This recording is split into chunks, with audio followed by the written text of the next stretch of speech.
Hello good morning students. बेटा हम पढ़ रहे थे एंजाइम्स, बायोमोलिक्यूल्स के अंदर जो एंजाइम्स है वो टॉपिक चल रहा था हमारा। तो एंजाइम्स के अंदर हमने बताया था कि जो एंजाइम्स होते हैं वो सबस्ट्रेट की जो एक्टिवेशन एनर्जी होती है उसको लोअरिंग कर देते हैं। तो जैसे ही एक्टिवेशन एनर्जी लो होती है तो रेट ऑफ रिएक्शन क्या हो जाती है, फास्ट हो जाती है। तो बेटा उसके बाद इसके अंदर एक्टिवेशन एनर्जी के बारे में पढ़ेंगे आज हम। एक्टिवेशन एनर्जी क्या होती है?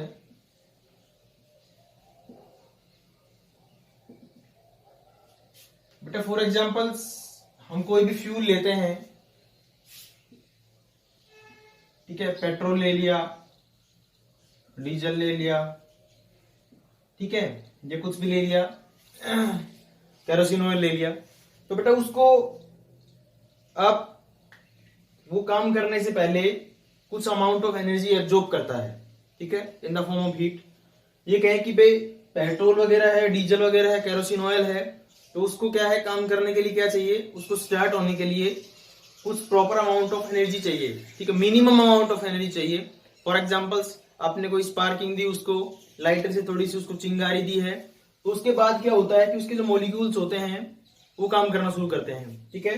तो बेटा वो जो आपने बाहर से चिंगारी दी है, ठीक है, या फिर आपने ये कहें कि उसको थोड़ा स्पार्किंग दी है, तो बेटा उसी एनर्जी को क्या बोलते हैं हम, एक्टिवेशन एनर्जी बोलते हैं, ठीक है। कि फॉर एग्जांपल बेटा आपके पास मैच बॉक्स है,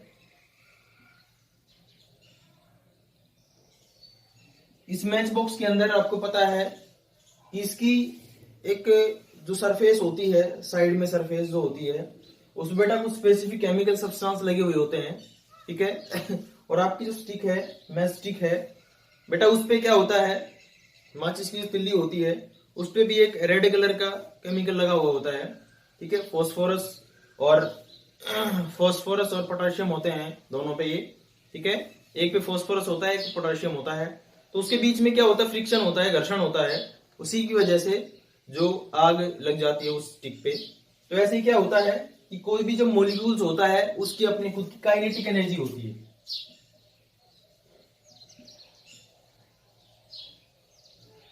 फ्यूल है हमारे पास, फॉर एग्जांपल पेट्रोल के जो मॉलिक्यूल्स हैं उनकी अपनी प्रॉपर काइनेटिक एनर्जी होगी।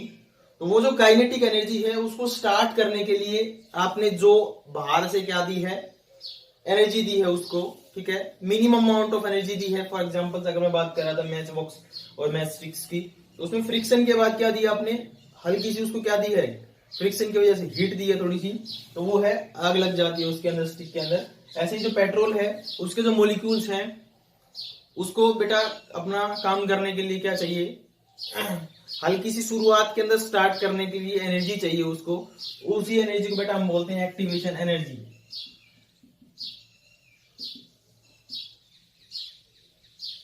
ठीक है, क्लियर है। काइनेटिक एनर्जी क्या होती है, काइनेटिक एनर्जी क्या होती है, काइनेटिक एनर्जी जो सबस्ट्रेट होता है केमिकल रिएक्शंस के अंदर या फिर जो फ्यूल है उसकी अपनी पर्टिकुलर काइनेटिक एनर्जी होती है, काम करने वाली जो उनकी एनर्जी होती है, काइनेटिक एनर्जी।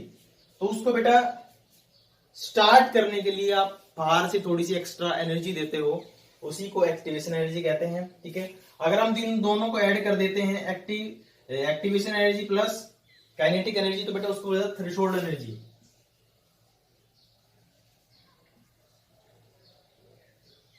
ठीक है, क्लियर। तो एक्टिवेशन एनर्जी बेटा अगर हम बात करें एंजाइम्स के बारे में, तो एक्टिवेशन एनर्जी क्या होती है कि the minimum amount of energy, the minimum amount of energy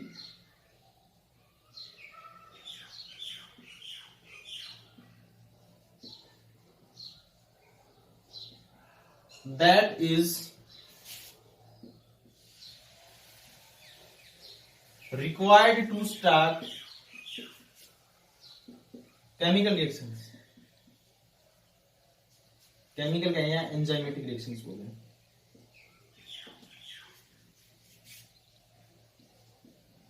is called activation energy,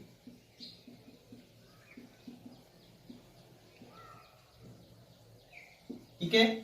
बेटा कोई भी हमारे पास क्या है, सबस्ट्रेट है, ठीक है। वो सबस्ट्रेट जो है जैसे ही बाइंड करता है एंजाइम्स पे, ठीक है, जैसे ही क्या करता है एंजाइम्स पे बाइंड करता है, तो बेटा वो जो है वो सबस्ट्रेट मॉलिक्यूल्स एक अमाउंट ऑफ एनर्जी क्या करता है वहां से, वो जो मीडियम है उसमें उसमें अमाउंट ऑफ एनर्जी एब्जॉर्ब करता है, ठीक है। तो उसी जो अमाउंट ऑफ एनर्जी एब्जॉर्ब की है उसने केमिकल रिएक्शंस करने के लिए, उसी को बेटा हम क्या बोलते हैं, एक्टिवेशन एनर्जी बोलते हैं। तो वो क्या होनी चाहिए, मिनिमम होनी चाहिए, ठीक है। The minimum amount of energy, वो कम से कम एनर्जी जो जरूरत होती है किसी भी केमिकल रिएक्शंस को या एंजाइमेटिक जो रिएक्शंस है उसको स्टार्ट करने के लिए, बेटा उसी को क्या बोलते हैं, एक्टिवेशन एनर्जी बोलते हैं, ठीक है। अब ये जो सबस्ट्रेट है बेटा, इस सबस्ट्रेट के पास खुद की अपनी क्या होती है, काइनेटिक एनर्जी होती है। अब इसके पास अपनी खुद की काइनेटिक एनर्जी है, ठीक, क्लियर। लेकिन बेटा इस काइनेटिक एनर्जी का कोई फायदा नहीं है जब तक हम इसको बाहर से क्या है, इसको बाहर से थोड़ी बहुत अमाउंट ऑफ एनर्जी स्टार्ट करने के लिए नहीं मिलेगी, तो इसका कोई फायदा नहीं है, ठीक है। ये अपनी इसकी खुद की होती है, ठीक है। तो बेटा ये क्या होती है कि जो एक्टिवेशन एनर्जी होती है उसको ये जो सबस्ट्रेट है ये क्या करता है, एब्जॉर्ब करता है, ठीक है। एब्जॉर्ब किया इसने किसको, कुछ मिनिमम अमाउंट ऑफ एनर्जी को, बेटा उसी को हम क्या बोलते हैं, एक्टिवेशन एनर्जी बोलते हैं। एक्टिवेशन का इसी के अंदर छुपा हुआ है इसका मीनिंग कि एक्टिवेट करने के लिए जो एनर्जी चाहिए, मिनिमम अमाउंट ऑफ एनर्जी, उसी को बेटा हम क्या बोलते हैं, एक्टिवेशन एनर्जी बोलते हैं। एक्टिवेशन एनर्जी बेटा बिल्कुल मिनिमम अमाउंट में चाहिए होती है, ठीक है, उसको स्टार्ट करने के लिए। इसी वजह से अगर एक्टिवेशन एनर्जी जितनी कम होगी उतनी ज्यादा रेट ऑफ रिएक्शन क्या होती है, फास्ट होती है, ठीक है, क्लियर। अब बेटा अगर हम एक ग्राफ आता है इसके अंदर, एक्टिवेशन एनर्जी जो होती है,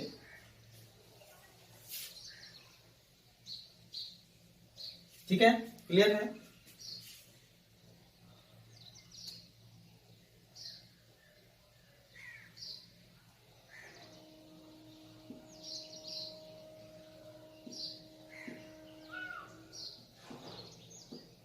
बेटा यहां पे हम एनर्जी ले रहे हैं, यहां क्या ले रहे हैं बेटा,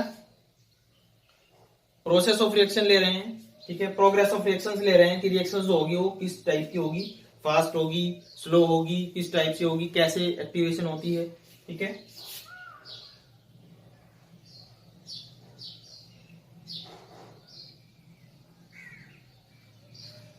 ठीक है बेटा, ये क्या होती है, ट्रांजिशन स्टेट होती है।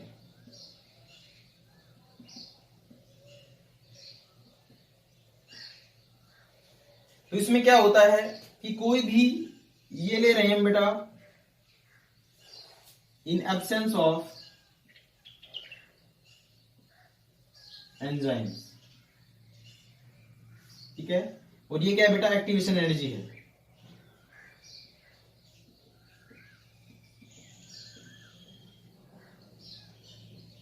ठीक है। ये बेटा जो यहां तक की एनर्जी है ये क्या है, presence of activation energy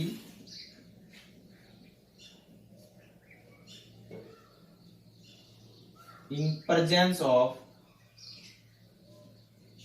enzyme, ठीक है। तो बेटा क्या होता है कि मान लो कोई भी सबस्ट्रेट हमारे पास, ये हमारे पास क्या है, सबस्ट्रेट है। ये सबस्ट्रेट क्या होते हैं, हम पहले बता चुके हैं आपको एंजाइम के इंट्रोडक्शन के अंदर। इस सबस्ट्रेट वो मॉलिक्यूल्स होते हैं जो लिविंग बॉडी के अंदर एज ए रिएक्टेंट यूज होते हैं, ठीक है। तो बेटा ये क्या करता है कि कुछ minimum amount of activation energy को एब्जॉर्ब करता है।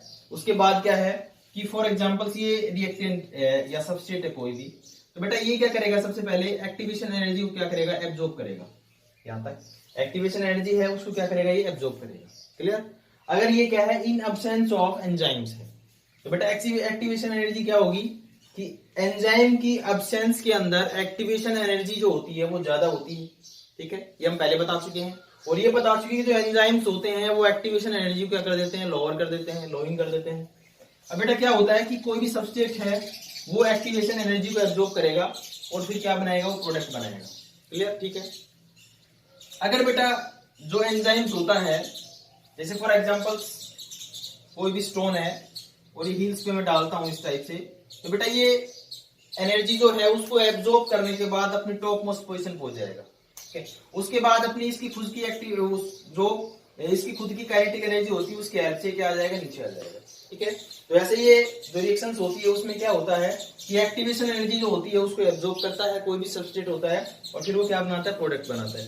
तो बेटा इसके अंदर सबस्ट्रेट है, उसने क्या किया, एक्टिवेशन एनर्जी को एब्जॉर्ब किया। ठीक है। उसके बाद क्या बनाया, उसने प्रोडक्ट बनाया। ठीक है। दूसरी बात क्या है कि प्रेजेंस ऑफ एंजाइम्स में अगर कोई भी सबस्ट्रेट है, एंजाइम्स की प्रेजेंस में है वो, तो बेटा उसकी जो एक्टिवेशन एनर्जी होती है वो लो हो जाती है। ठीक है। एक्टिवेशन एनर्जी क्या हो गई है, लो हो गई है। इसके अंदर एक्टिवेशन एनर्जी जो है वो लो हो गई है। ठीक है। और फिर उसने क्या बनाया, प्रोडक्ट बनाया है। क्लियर। अब बेटा इसके बीच में आती है ट्रांजिशन स्टेट। ट्रांजिशन स्टेट बेटा वो स्टेज होती है जिसपे सबस्ट्रेट जो होते हैं, ठीक है, वो सबस्ट्रेट क्या करते हैं, उसके अंदर जो बॉन्ड होते हैं, केमिकल बॉन्ड की बात कर रहे हैं हम, बेटा ब्रेक हो जाते हैं। ठीक है। अब फॉर एग्जांपल कोई भी हमारे पास सबस्ट्रेट है, एक सबस्ट्रेट ए है और ये सबस्ट्रेट बी है। ठीक है। और इसने प्रोडक्ट बनाया सी। तो बेटा क्या होता है कि कोई भी केमिकल रिएक्शंस होती है उसके अंदर जो ओल्ड बॉन्ड होते हैं वो टूट जाते हैं। ठीक है। और फिर नया बॉन्ड बनता है। क्लियर। तो बेटा ट्रांजिशन स्टेट का मतलब क्या होता है यहाँ पे कि जैसे ही कोई भी सबस्ट्रेट एक्टिवेशन एनर्जी एब्जॉर्ब करता है तो अपनी ट्रांजिशन स्टेट में आ जाता है। ट्रांजिशन स्टेट का मतलब क्या होता है, उसकी अनस्टेबल स्टेज होती है ये। और अनस्टेबल होने के बाद क्या होता है, अनस्टेबिलिटी पे इसके जो बॉन्ड्स होते हैं वो ब्रेक हो जाते हैं और उसके बाद वो क्या बनाता है, प्रोडक्ट बनाता है। ठीक है। तो वो बेटा ट्रांजिशन स्टेट हो गई यहाँ पे। ठीक है। तो एक्टिवेशन एनर्जी बेटा जो एंजाइम्स होते हैं वो क्या करते हैं कि इसकी जो एक्टिवेशन एनर्जी होती है उसको लोअर कर देते हैं। ठीक है। भाई कोई भी सबस्ट्रेट है एब्जॉर्ब करता रहेगा एक्टिवेशन एनर्जी को, उसके बाद प्रोडक्ट बनाएगा। एक बिल्कुल कम अमाउंट ऑफ एनर्जी एब्जॉर्ब करे तुरंत प्रोडक्ट बनाए, बेटा रेट ऑफ रिएक्शन ऑटोमेटिक क्या हो जाती है, हाई हो जाती है। इसी वजह से बोला जाता है कि जो एंजाइम्स होते हैं वो एक्टिवेशन एनर्जी को लो कर देते हैं और इसी की वजह से रेट ऑफ रिएक्शन क्या हो जाती है, फास्ट हो जाती है। ठीक है। क्लियर। तो बेटा ये होती है activation energy, the minimum amount of energy that is required to start a chemical reactions या enzymatic reactions is known as activation energy. Clear. ठीक है। इसके बाद बेटा नेक्स्ट आता है इसमें फैक्टर अफेक्टिंग एंजाइमेटिक एक्टिविटी।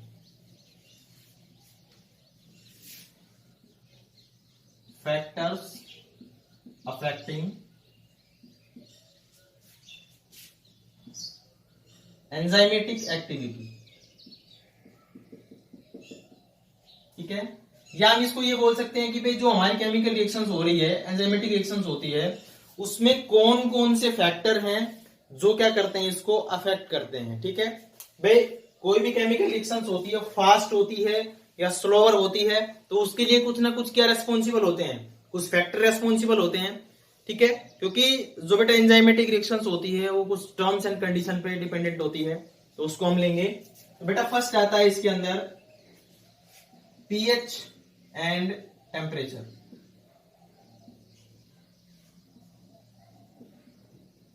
बेटा जितने भी एंजाइम्स होते हैं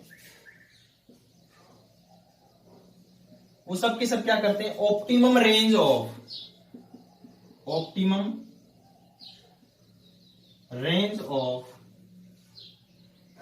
पीएच एंड टेम्परेचर।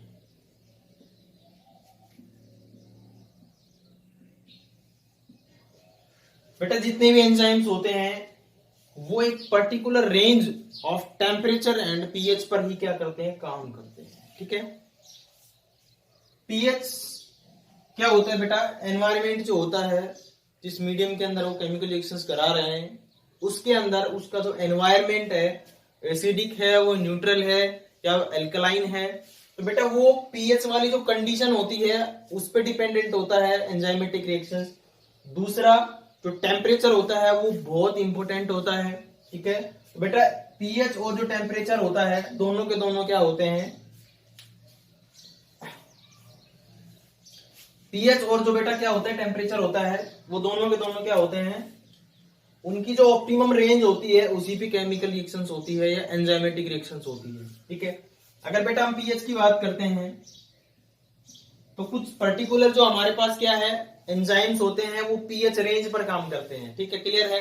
अगर बेटा पेप्सिन की बात करते हैं हम, पेप्सिन एक एंजाइम्स होता है जो 1.5 पीएच पर काम करता है। ठीक है। दूसरा अगर हम बात करते हैं ट्रिप्सिन की,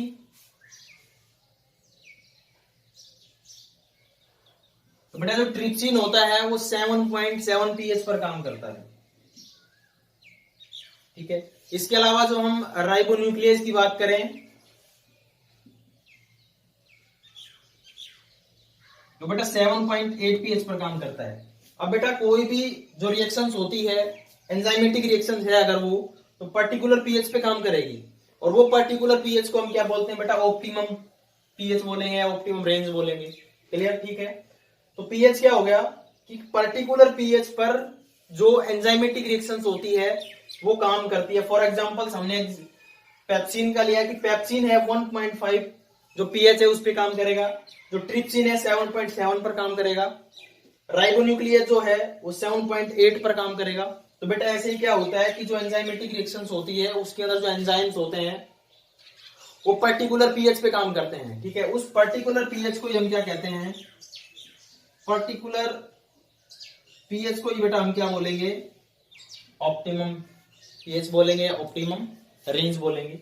अब बेटा इसके अंदर क्या होता है कि अगर ये ऑप्टिमम रेंज से पीएच ज्यादा या कम होता है तो बेटा वो अपने एंजाइमेटिक जो एक्टिविटी होती है वो खत्म हो जाती है उसकी, ठीक है। क्लियर है। तो बेटा ये आता पीएच के बारे में। अब हम बताएंगे टेम्परेचर जो होता है उस पर कैसे डिपेंडेंट होता है।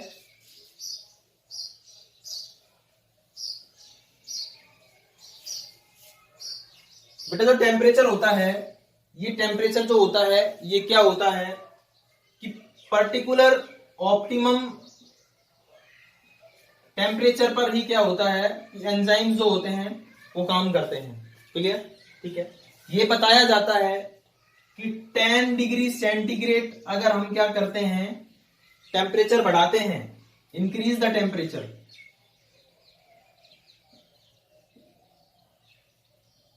तो बेटा क्या होती है कि रेट ऑफ रिएक्शन जो होती है वो डबल हो जाती है। लेकिन ये डबल तो होती है, एंजाइमेटिक एक्टिविटी डबल तो होती है, लेकिन ये क्या होती है, ये भी एक पर्टिकुलर रेंज तक ही होती है। क्या होती है, पर्टिकुलर रेंज तक ही होती है, तो इससे ज्यादा हम बढ़ा नहीं सकते इसको, ठीक है। तो बेटा क्या होता है कि फॉर एग्जांपल्स कोई भी केमिकल रिएक्शंस है जो 40 डिग्री सेंटीग्रेड टेम्परेचर पे क्या होनी है, कंप्लीट होती है, 30 डिग्री सेंटीग्रेड टेम्परेचर पे मैक्सिमम होती है, ठीक है। अब बेटा हम क्या करते हैं कि ये 30 डिग्री सेंटीग्रेड टेम्परेचर ऑप्टिमम हो उसके लिए, इससे ज्यादा पे वो क्या करेगा, काम नहीं करेगा। अगर बेटा 10 डिग्री सेंटीग्रेड टेम्परेचर पे क्या हो रही है, वो रिएक्शंस हो रही है, अगर हम बेटा इसको 20 डिग्री कर देते हैं तो क्या हो गई, वो डबल हो गई, ठीक है। और नेक्स्ट 30 डिग्री कर दिया हमने तो बेटा जो ये है उससे फिर और बढ़ जाती है वो, ठीक है, डबल हो जाती है। लेकिन बेटा क्या होता है कि ये 30 डिग्री सेंटीग्रेड टेम्परेचर तक ही काम करेगा। उसके बाद अगर हम 40 डिग्री सेंटीग्रेड टेम्परेचर कर देंगे यहाँ पे, तो बेटा ये जो रिएक्शन है क्या हो जाएगी, स्टॉप हो जाएगी, तो बिल्कुल स्लो हो जाएगी, ठीक है। तो इसी वजह से टेम्परेचर पे, हाई टेम्परेचर जो होता है वो डेंजरस होता है एंजाइमेटिक एक्टिविटी के लिए। तो इसमें बेटा क्या आता है, एंजाइम होता है tag polymerase, tag DNA polymerase.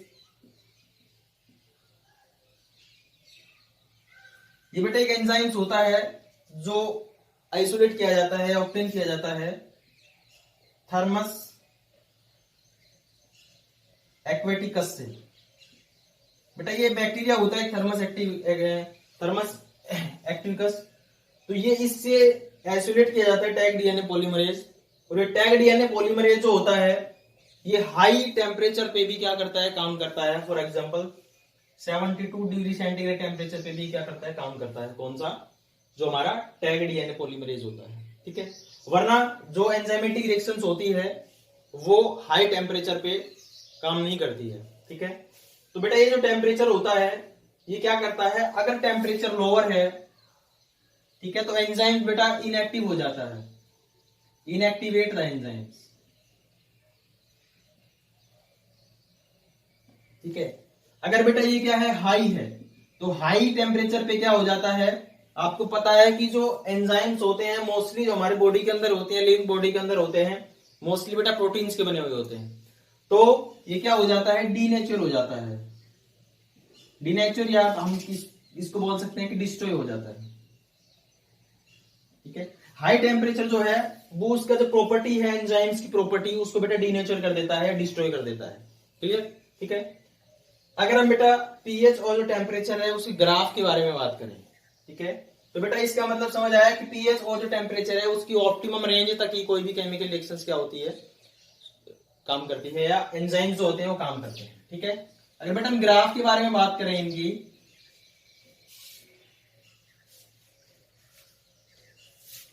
For example बेटा हम पीएच का ले रहे हैं यहाँ पे, और ये कहां पे ले रहे हैं, टेम्परेचर का ले रहे हैं। तो बेटा ये क्या है, हमारे पास एक्टिविटी है, एंजाइमेटिक एक्टिविटी ली हमने इधर, ठीक है। और बेटा यहाँ पे हमने क्या लिया है, पीएच लिया है फर्स्ट पे, और दूसरा टेम्परेचर पे लिया है। ठीक है। तो बेटा पीएच जो होता है, फॉर एग्जाम्पल ये रेंज ले ली हमने 2, 3, 4, ठीक है। अब बेटा कोई भी जो सबस्ट्रेट होता है वो पर्टिकुलर रेंज पे काम करता है, ठीक है। फॉर एग्जाम्पल्स इसके लिए क्या है, 3 pH पर ये जो सबस्ट्रेट है, ठीक है, और उसके अंदर हमने क्या यूज किए हैं, एंजाइम्स यूज किए हैं। तो इस pH पर जो एंजाइम्स हैं वो बेटा मैक्सिमम स्पीड रखेंगे, एक्टिविटी क्या रहेगी उस एंजाइम की, मैक्सिमम रहेगी। लेकिन जैसे ही pH वैल्यू बढ़ती जाएगी इस साइड में, वो जो आपको नजर आ रहा है कि जो ये ग्राफ था ये गिरना शुरू हो जाता है। ठीक है, ये जो ग्राफ है इसका क्या है, ये जो रेट ऑफ रिएक्शंस होती है या फिर ये कहें कि एक्टिविटी होती है एंजाइम्स की, वो बेटा क्या हो जाएगी, धीरे धीरे कम होना शुरू हो जाएगी। ऐसे बेटा टेम्परेचर होता है कि टेम्परेचर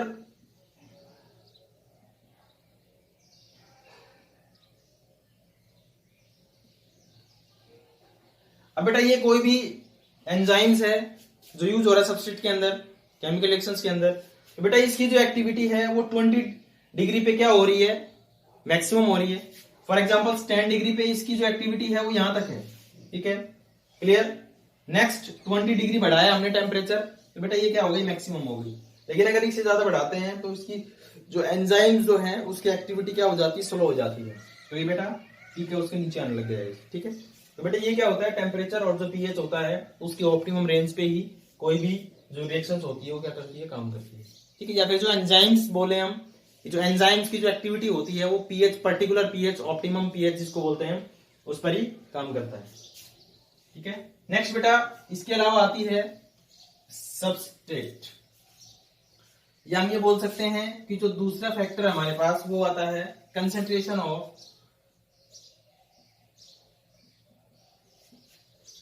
सबस्ट्रेट। अब बेटा सबस्ट्रेट के बारे में बता चुके हम कि सबस्ट्रेट वो मॉलिक्यूल्स होते हैं जो केमिकल रिएक्शंस के अंदर टेक पार्ट कर रहे हैं। ठीक है, अब बेटा क्या है,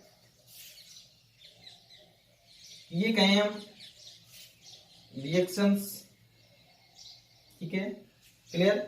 और या हम बात करें कि बेटा वेलोसिटी के बारे में बात करते हैं। वेलोसिटी क्या होती है बेटा, स्पीड, कोई भी स्पीड जो क्या है उस एंजाइम्स के लिए क्या है, उसके एंजाइम के एक्टिवेशन की या फिर उसके काम करने की जो एक्टिविटी है उसको बेटा हम वेलोसिटी ले रहे हैं यहाँ पे। अभी बेटा क्या होती है, यहाँ पे ले लिया हमने कंसंट्रेशन, कंसंट्रेशन ऑफ सबस्ट्रेट। अब बेटा क्या होती है कि जैसे जैसे हम कंसंट्रेशन बढ़ाते हैं, जैसे जैसे कंसंट्रेशन बढ़ाते हैं, जो वेलोसिटी होती है, ठीक है, एंजाइम्स की या फिर कहें कि जो रिएक्शंस हो रही है उसकी जो वेलोसिटी है वो बेटा डिक्रीज, इंक्रीज होना शुरू हो जाती है, और यहाँ पे जाके क्या हो जाती है, वो कांस्टेंट हो जाती है।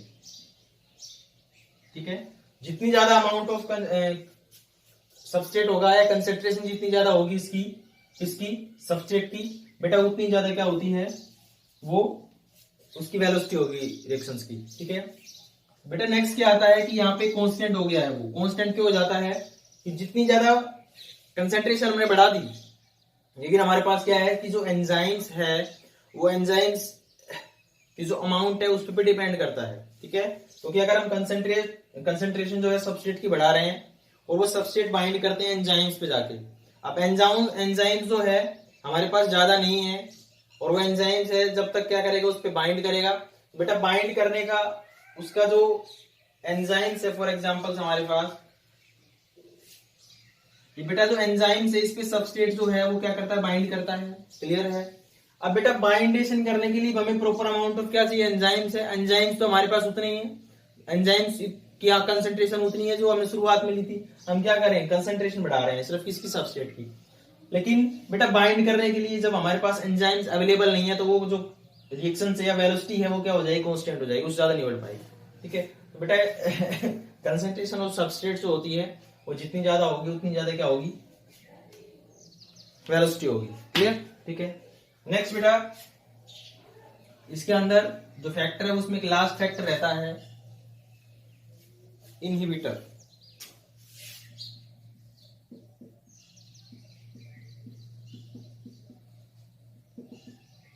इनहिबिटर बेटा क्या होता है कि वो कोई भी केमिकल सब्सटेंस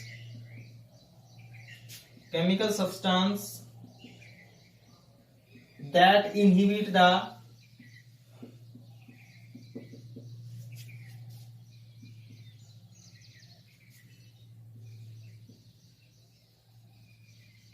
एंजाइमेटिक एक्टिविटी। ठीक है, कि वो कोई भी केमिकल सब्सटेंस जो रोक देता है किसकी, एंजाइमेटिक एक्टिविटी को, बेटा उसी को हम क्या बोलते हैं, इनहिबिटर बोलते हैं। क्लियर? ठीक है।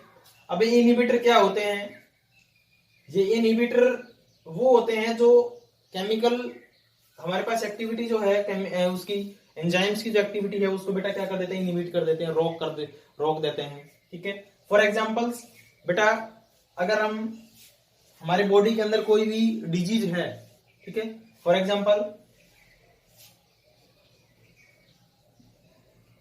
टाइफाइड है हमारे बॉडी के अंदर। अब टाइफाइड जो हो रहा है वो किससे होता है, बैक्टीरिया होते हैं सालेमोनेला टाइफी, उससे होता है। लेकिन हम बेटा ऊपर से क्या डालते हैं बॉडी के अंदर, क्या लेते हैं हम, टैबलेट्स लेते हैं, एंटीबायोटिक्स लेते हैं। अब वो जो एंटीबायोटिक्स होती है बेटा वो क्या करती है कि ये जो बैक्टीरिया है ये बॉडी के अंदर क्या कर रहा है, एंजाइम्स बना रहा है। भाई इसके अपने पर्टिकुलर्स क्या एंजाइम्स होंगे, इस पर्टिकुलर्स बैक्टीरिया जो है ये पर्टिकुलर्स एंजाइम्स, भाई कोई भी बॉडी के अंदर रिएक्शंस होती है हम बता रहे हैं आपको कि वो डिपेंड होती है एंजाइमेटिक रिएक्शंस, एंजाइम्स जो होते हैं उसी पे डिपेंड होती है। बेटे टाइफाइड जो है एक डिजीज है जो हमारे बॉडी के अंदर होती है, इसको फीवर वगैरह कॉमन हो जाता है इसके अंदर। तो ये जो टाइफाइड है बेटा इसके अंदर जो बैक्टीरिया है जो सालेमोनेला टाइफी है, हम ऊपर से क्या ले रहे हैं, एंटीबायोटिक्स ले रहे हैं। अब एंटीबायोटिक्स क्या करती है, उस टाइफाइड के जो कॉजल ऑर्गेनिज्म है सालेमोनेला टाइफी उस पे जाके एक्ट होती है और उसकी जो एंजाइमेटिक एक्टिविटी होती है उसको क्या कर देती है, वो स्टॉप कर देती है। एंजाइम एक्टिविटी को क्या कर दिया, उसने स्टॉप कर दिया। तो इसी वजह से बेटा वो जो एंटीबायोटिक है वो क्या हो गया हमारे पास, इनहिबिटर हो गया। क्लियर? ठीक है, क्योंकि वो एंजाइम एक्टिविटी क्या कर रहा है, ब्लॉक कर रहा है। और जब तक उसकी एंजाइमेटिक एक्टिविटी ब्लॉक हो गई है किसकी, टाइफाइड की, तो वो टाइफाइड क्या हो जाता है, डेड होना शुरू हो जाता है, मरना शुरू हो जाता है। ठीक है, तो ऐसे ही बेटा ये जो इनहिबिटर होते हैं ये दो टाइप के होते हैं। फर्स्ट जो होता है हमारे पास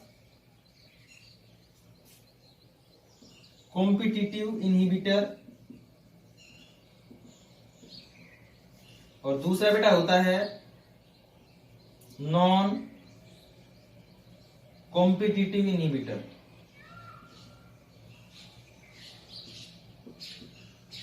ठीक है बेटा, दो टाइप के इनहिबिटर होते हैं। ठीक है, तो बेटा ये जो कॉम्पिटिटिव इनहिबिटर होता है ये क्या होता है, कॉम्पिटिटिव इनहिबिटर बेटा ये हमारे पास क्या है, कोई भी एंजाइम्स है, ठीक है, और ये बेटा सबस्ट्रेट हमारे पास,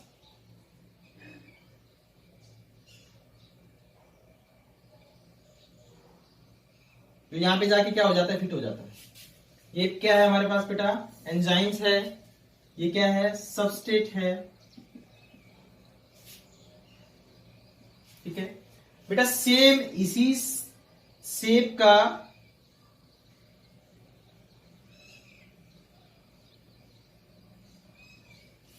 इनहिबिटर होता है। ठीक है, अब ये सबस्ट्रेट बेटा यहां पे जाके अटैच होता है नॉर्मल कंडीशन के अंदर, लेकिन कंपटीशन होता है सबस्ट्रेट के अंदर और इनहिबिटर के अंदर। ठीक है, कि कौन बाइंड करेगा इस पे। तो बेटा अगर कंसंट्रेशन इनहिबिटर की ज्यादा है तो ये इनहिबिटर जो होता है एक्टिव साइट्स पे जाके क्या हो जाता है, अटैच हो जाता है। ठीक है, अब ये बेटा अटैच हो गया यहां पे जाके, ठीक है, यहां पे जाके क्या हो गया, अटैच हो गया। अभी बेटा सबस्ट्रेट जो होता है ये यहां पे जाके अटैच नहीं हो सकता, क्योंकि इसकी जगह कौन आ गया, पहले इनहिबिटर आ गया। ठीक है, इसको बेटा बोलते हैं हम एंजाइम इनहिबिटर कॉम्प्लेक्स। ठीक है, अगर ये सबस्ट्रेट यहाँ पे जाके अटैच होता तो जो कॉम्प्लेक्स बनता उसको बेटा बोलते हैं एंजाइम सबस्ट्रेट कॉम्प्लेक्स। ठीक है, अभी बेटा ये जो इनहिबिटर ये जाके पहले क्या हो गया, यहाँ पे जाके अटैच हो गया है। अब अटैच होने के बाद अब ये सबस्ट्रेट है, ये यहाँ पे जाके अटैच नहीं हो सकता। क्लियर? ठीक है, तो बेटा ये जो एंजाइमेटिक होगी एक्टिविटी ये क्या हो गई, यहाँ पे जाके ब्लॉक हो गई है। ठीक है, या फिर एक है कि इनहिबिट हो गई है।